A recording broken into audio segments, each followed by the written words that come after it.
Noong 2011, may isang batang gumawa ng app at ito ay si Sam Lee. Gumagawa ito ng madaling intindihin na summary na mahabang article at meron itong 100,000 downloads user. 2 years after ay binili ng Yahoo sa halagang $30 million at naging instant milyonaryo ang batang si Nick bago sumapit ang 18 years old or dito naman sa Pilipinas, si Love Murray Fugal, isang batang teenager, isang online creator or YouTuber na kapagpagawa ng bahay para sa pamilya niya sa halagang 1.2 million pesos. Gumagawa si Love Murray Fugal ng mga character gamit ang mobile app at ine-edit at ginagawang memes at ina-upload sa kanyang YouTube channel na merong 182,000 subscriber at million views ang kanyang content na yun. Pero hindi lahat ay may opportunity na maging mayaman sa murang edad. Pero hindi ibig sabihin na wala ka ng pag-asa. Sa totoo lang, sa pamamagitan ng tamang financial decisions, habang ikaw ay bata pa lang, ay pwede kang yumaman sa edad na 20s or 30s. Huwag mong pansinin na mahaba ang panahon na hihintayin. Bata ka pa lang kasi, ay di mo namamalayan ang bilis lumipas ng panahon at habang nagkakaedad ka, ay pahirap ng pahirap.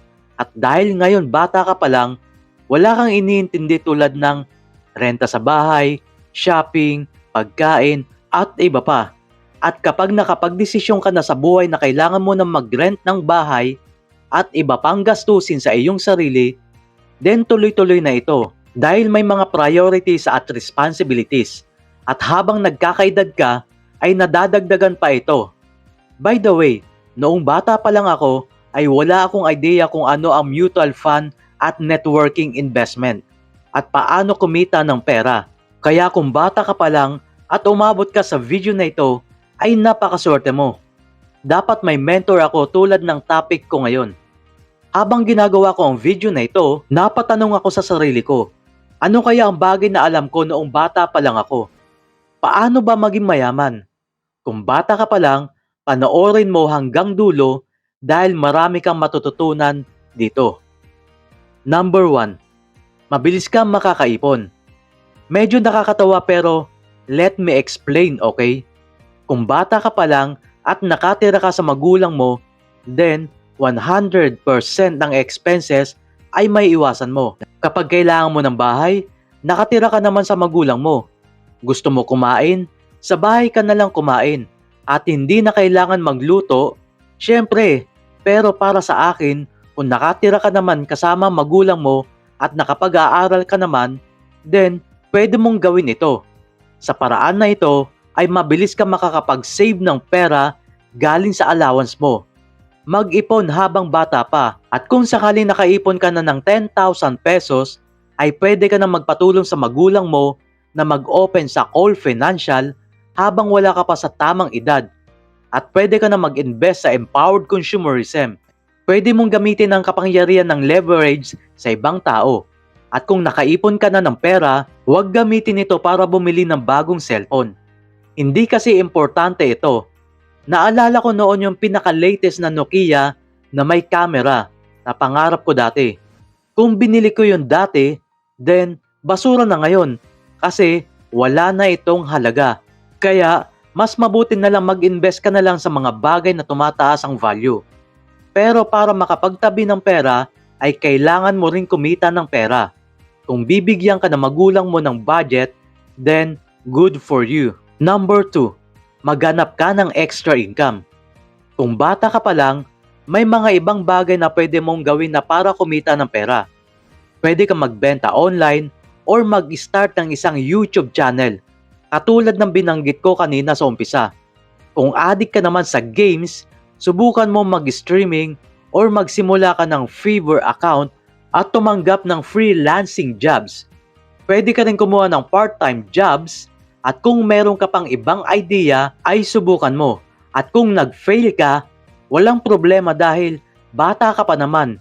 Hindi naman ganun kataas ang expectations ng mga tao sa'yo. Wala naman kaagad makapagsabi na makakapagpatayo ka ng company sa murang edad.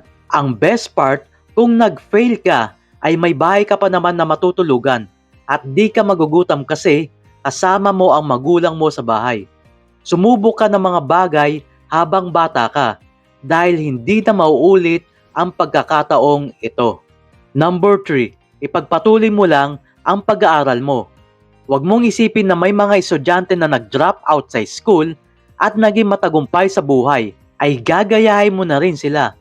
Napaka-importante na patuloy ka pa rin sa pag-aaral. Mahalaga ang may pinag-aralan. Maraming gusto makapag-aral pero hindi nila kaya kasi wala silang pera. Kaya habang pinag-aaral ka ng magulang mo, take advantage mo na ang opportunity. Huwag kang mahiyang magtanong sa mga nakakataas sa'yo at may karangalan. Hindi mo kailangan na alamin ang lahat, basta maging mapag-observe ka sa mga pagkakataon na dumating sa'yo. Number 4, laging handa sa pagkakataon. Maraming mga pagkakataon ang darating sa buhay mo. Maaring business or investment opportunities para mas mapalawak ang potential income mo. Sabi nga, money is made during crisis. Dahil bata ka pa nga, maraming pagkakataon ang pwede mong makakaharap. Pwede magandang opportunity para sa'yo.